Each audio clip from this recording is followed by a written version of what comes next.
best friend, for today's video ay nandito tayo sa lake.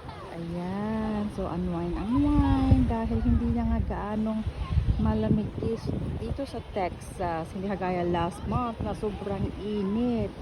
So ngayon kahit nasa tanghaling tapat na ay okay lang dahil yung hangin ay malamig na, yung simoy na dumadapo sa inyong balat or sa balat. Hindi kagaya noon na napaka-init, hindi mo talaga siya pwedeng maglagi ka or magstay sa labas kasi nga sobrang init. O ayan mga best friend, may mga nag-rafting na ganyan, o diba?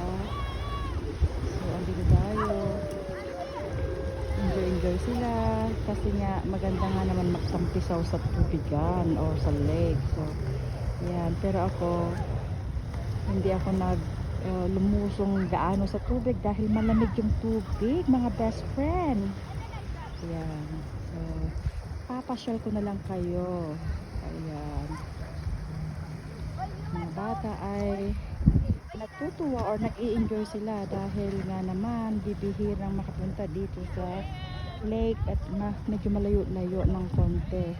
At saka ang mga magulang ay busy rin sa mga trabaho, kaya minsan-minsan lang itong nangyayari at yan, enjoy naman sila. Ayun, may mga bibi or ducks. Ayan, o diba, nakikita nyo yung mga bibi na naglalakad-lakad papunta sa tubig, pero yung iba ay nandoon. O tignan natin, i-close up muna natin. Ayan sila, o diba, nakikita nyo yung mga bibi doon. So gustong-gusto nilang magtampisaw sa tubig.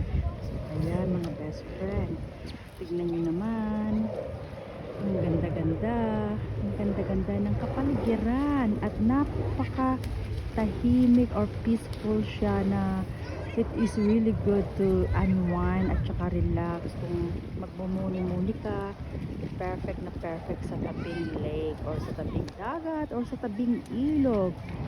So ayan, tingin tayo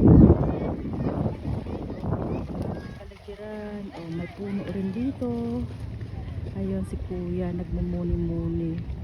So ayan, tignan nyo naman yung puno. Tapos andun naman yung mga kasamahan namin kasi nga diba may birthday party. So andyan, habang ako naman ay nandito sa kalagitnaan at nakapayo nga naman ako mga best friend kasi nga mainit din kahit yung simoy ng hangin ay maganda sa balat, pero of course yung tirik ng araw ay hindi nga maganda sa akin. So ayan, nakapayong ako. Yung binili ni Habi kahapon na payong ay ginamit ko na today. Doon naman ay may mga puno-puno. O ayan, my God, na puno na dadaong dito. Tignan nyo mga best friend. Yan, yung iba ay pumunta sila doon sa laot para mag-fishing din. Or yung iba naman ay parasailing sila doon, yung surfing doon sa ibayung dagat. O sa ibayong banda kasi nga iba yung dagat, hindi iba yung dagat. So nag-windsurf sila doon. Ayan, napaka-perfect dito kasi nandito yung lahat. Ayan lang mga best friend, ingat. Sorry, stickers on it. Oh, that, yeah. Are they stickers? No, I thought so at first.